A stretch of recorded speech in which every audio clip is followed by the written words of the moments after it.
Post অফিসে ticket বিক্রয় হচ্ছে, কিনে নেবেন সময়।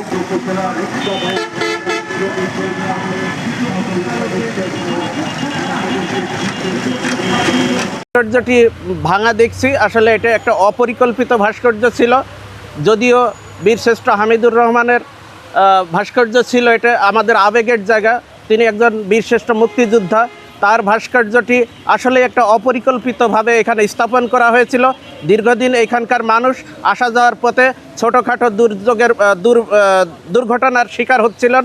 এখানে আমরা দেখেছি বিগত দিনগুলোতে এখানে মানববন্ধন হয়েছে, প্রশাসনের বারবার দৃষ্টি আকর্ষণ করার পরেও কাজটি হচ্ছিল না।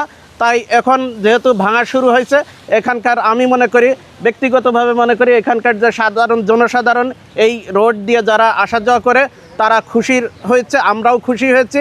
এবং স্থাপনাটি সুন্দরভাবে এখানকে সরিয়ে দিয়ে আর কোনো জায়গায় যদি মনে করে যে আরও কোনো জায়গায় ভালো জায়গায় করা যায়, সে বিষয়ে পদক্ষেপ নেবেন।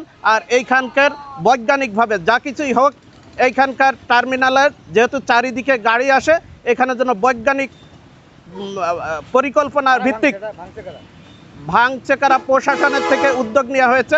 এখানে নগদ নিয়ে এলো হার না মানা হার অফার। সর্বনিম্ন 10,000 টাকা রেমিটেন্স নগদে পাঠালে থাকছে স্বর্ণের হার জেতার সুযোগ।